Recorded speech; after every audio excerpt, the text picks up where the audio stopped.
All right, Shane, got to start here in Gainesville, where the Florida Gators, they obviously lost against Alabama, but kind of feels like a win in a lot of respects. Yeah. I mean, so much respect gained for not only the Florida Gators, but I think some more respect for Emory Jones. And,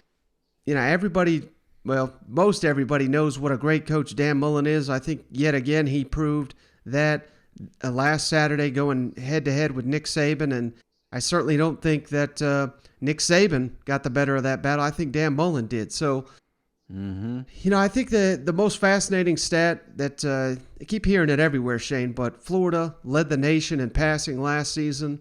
I know we're not towards the end of the season yet, but Florida currently leads the country in rushing. And I think that's just a credit to what an outstanding coach Dan Mullen is and his ability in one simple offseason to kind of flip the script and play to the strengths of his players. And that's going to be the challenge this weekend for Tennessee coming down there. How do you stop this Florida rushing attack? And I think it's compounded by the fact that we know Josh Heupel and company love to go, as fast as they possibly can, but they're going to get in some real trouble, Shane, if they cannot move the ball and you leave your defense out to dry, because this is literally the worst opponent in the country that you could leave your defense out there on. So how do you think Tennessee matches up with Florida's rushing attack? Well, Mike, first off, you can't spell upset without the letters UT, Mike. Oh, no, I'm just kidding. Realistically here, Mike, I obviously very, very worried about this game. It's a primetime game, so it's not like we can just sneak up on them at noon. This is a game they will be ready to play. This is I'm not worried. I don't think any type of trap game wouldn't surprise me, maybe if a little sluggish out of the gate. But you're right, Mike. The best way for Tennessee to compete with Florida is to try to force this to some sort of a shootout. And you have to keep them honest, and we're going to have to connect on some of these deep balls. And if Tennessee showed me anything, there's a little improvement with Hooker last week, a couple of long shots, but still that downfield presence wasn't there. And if you can't keep them honest, then they're just going to load up in that 10, 15-yard range, and we're going to be 3 and out. And next thing you know, Florida Gators are going to be running all over our asses. And that's the last thing we want. Like you said, we don't want the Gators offense on the field the entire game, because that would wear your defense down in a heart. And these guys, if you look at Dan's teams from years past, man, this is why he keeps coming up in NFL jobs, because he has that NFL mind. He looks at his players. Who's my best players? Okay, let's get them the ball. So we went fun and gun last year. Well, now it's the running game, and you saw that against Alabama. So yeah, very worried about this week, Mike. Surprised, Shane, that you're so quick to dismiss, though, the fact that, there could be a letdown factor here, because last week was such a huge game. I mean, how could you avoid that topic in Gainesville? And, we'll get to Dan Mullen's comments here in just a moment, but he's out here pleading with the fans to show up. He says he'll sing and dance. He'll do whatever they request of him to get them to come in full force, because that home field is such an advantage. Yet, I don't think he's out here saying that. And I'm not sitting here calling out Florida, because attendance, in recent years is down across the board. So I don't know. I think, I'm not saying the Gators are going to let down. They certainly have a lot of seniors on this team and obviously some outstanding players, but I don't know. I think there's a chance that after laying it all on the line against Alabama and coming up just short, I think there's a chance they're overlooking Tennessee. Hell, Dan Mullen spoke for 30 minutes. Once again, maybe this seems like an annual thing we're noting here, but he only got one Tennessee question. So, I mean, I don't know. You think it's totally overblown that Florida's going to overlook Tennessee? Well, Mike, I mean, I'm a Tennessee fan, all right? This ain't my first Gator game. It's been a tough go watching them. I mean, you think the closest we got was, obviously a few years back we had the big upset there in Neyland. That was awesome. You think about Dobbs in some of the matches that he had. He kept it close, just pure athleticism.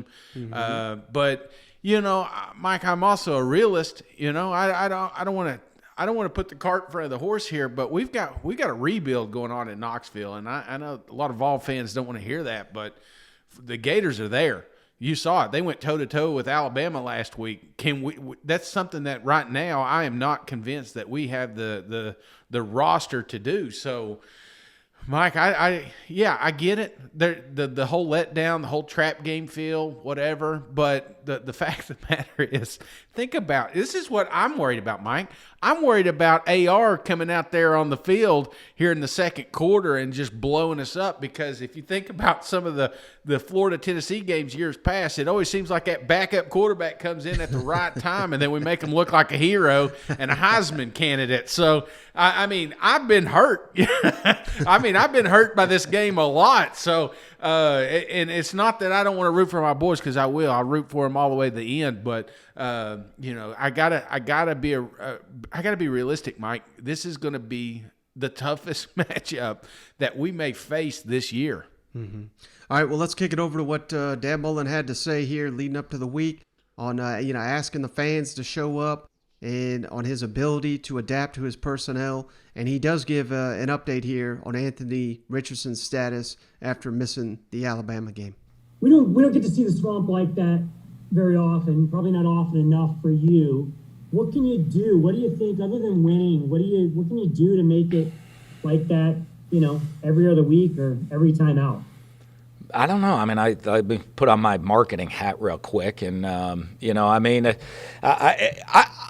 I just hope, it is fun. I certainly, obviously the end of the game didn't come out the way we want to, but the environment of being in a college football stadium, the environment of being, to that type of environment, that excitement to our student body.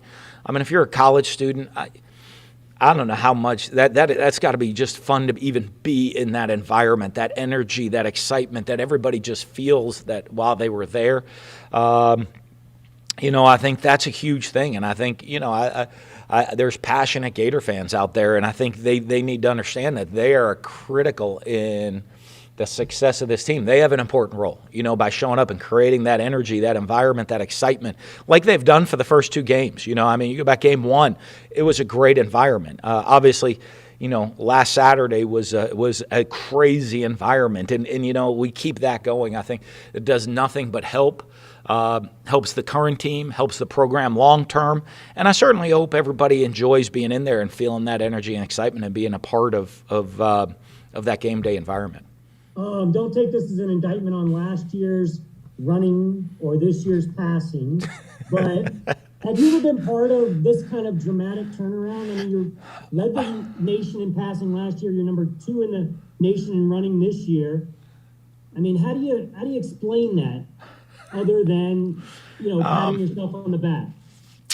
No, it really isn't that. It is, I think it just shows within what we've done, and fortunately, having kind of built this offense a long, long time ago and being there from the beginning, being there through all the different changes of it throughout the years.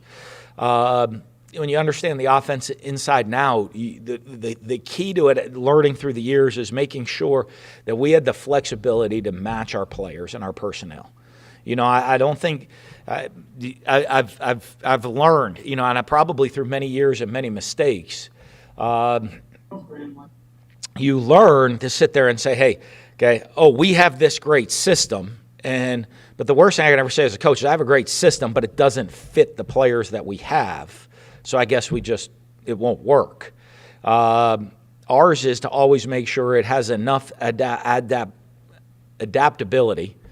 Okay, there we go. Adaptability within the system to make sure it fits whatever our personnel is at a given time. And so I bet we have. If you probably look back through the years, there's sways back and forth. And it's still early in the year. I think statistics sometimes sway one way or the other a little bit earlier and balance out a little bit more as the year goes on. But it's just us doing what our guys do well. And then one more basic question on Tennessee. What jumps out to you when you watch the first couple games under Heupel? You know what, they're defensively, they're certainly playing hard. You know, I watch the guys play hard. I mean, they're very very physical up front, play really fast, get off the ball. On the defensive front, guys running the ball, the energy they're playing with defensively. You know, I mean, you look at two of the games, they've held opponents under 6 points. And guys flying around. And then offensively, they do a good job getting the ball to playmakers in space, you know, and of spreading you out, playing with tempo, and, and spreading the ball around. You know, a lot of different guys with catches on the team. They're going to spread it to a lot of different people. And so, I mean, it's going to be a big challenge for us to make sure that we're playing at an extremely high level. Hey, Dan, is there any more testing that Anthony's going to have to go through before he's ready to play? I know you said you were feeling a little more positive. Absolutely, yeah. We're going to test everything out again this week. Through the week, be a very similar approach. You know, we'll probably do a little bit more practice. He practiced all week, you know, and that's what gets into it. Like, he was cleared to play in the game, but there's a big difference between I'm cleared to play in the game, I'm not going to be 100%, but I can't make the injury worse, and I'm cleared to play in the game, I'm not 100%, and this 1 to 2 week injury could turn into a 6 week injury. And those are always big differences. And so, for us, we'll see how he responds this week, and hopefully with the type of, when you're looking at a hamstring issue, we did an MRI on Friday. It came back much better than we thought it would be, but, not still at 100%. So we wanted to be pretty precautious to, in meeting with the medical staff, that there was a pretty solid feeling if he didn't play in the game and we're ahead of where we were, that he would be 100% by this Saturday.